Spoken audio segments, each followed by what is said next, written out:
रात के 9 बज रहे थे।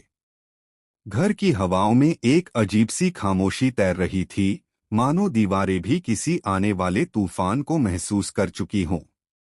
बाहर ठंडी हवा चल रही थी, लेकिन हवेली के अंदर का माहौल उससे भी ज्यादा ठंडा था। हर कमरा, हर कोना, हर दरवाजा जैसे किसी बड़ी बात का इंतजार कर रहा था। अन्नू सीढ़ियों से धीरे धीरे नीचे उतरी। उसके कदमों की हल्की आवाज लंबी गलियारे में गूंज रही थी। उसकी आंखों के नीचे हल्की सूजन थी। पता चल रहा था कि वो कई घंटों से रोई है या कोई गहरी चिंता उसके मन में बार बार कांटों की तरह चुभ रही है। ड्राइंग रूम की बत्तियां जल रही थीं। आर्यवर्धन अकेले सोफे पर बैठे थे, हाथ में फाइल, लेकिन नजरें कहीं और।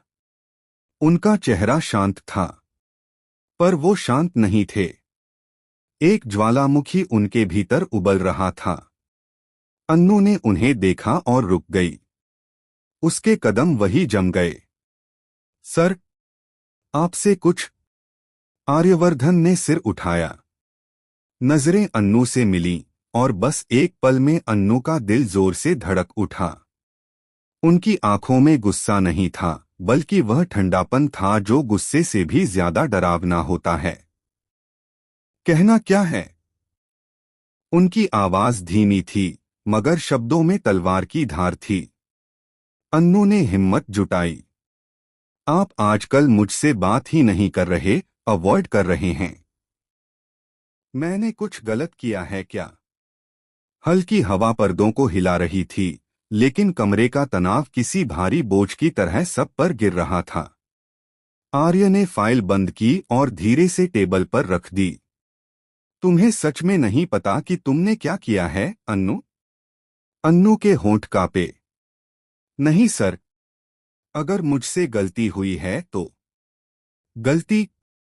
आर्य की हंसी कटाक्ष भरी थी। कुछ चीजें गलती होती हैं, और कुछ विश्वासघात। अन्नू की सांसें तेजी से चलने लगीं। कौन सा विश्वासघात सर? मैं किसी को धोखा नहीं। आर्य खड़े हुए।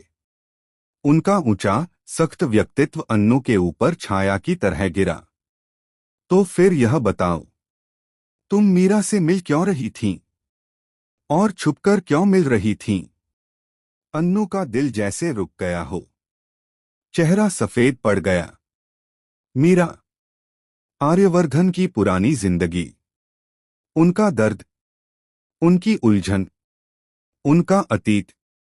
अन्नू जानती थी कि मीरा का नाम आर्य के सामने लेना भी खतरे से खेलना है। वो हकलाते हुए बोली, वो वो मीरा खुद मुझसे मिलने आई थी। मैंने कुछ नहीं किया। लेकिन तुमने मुझे बताया क्यों न?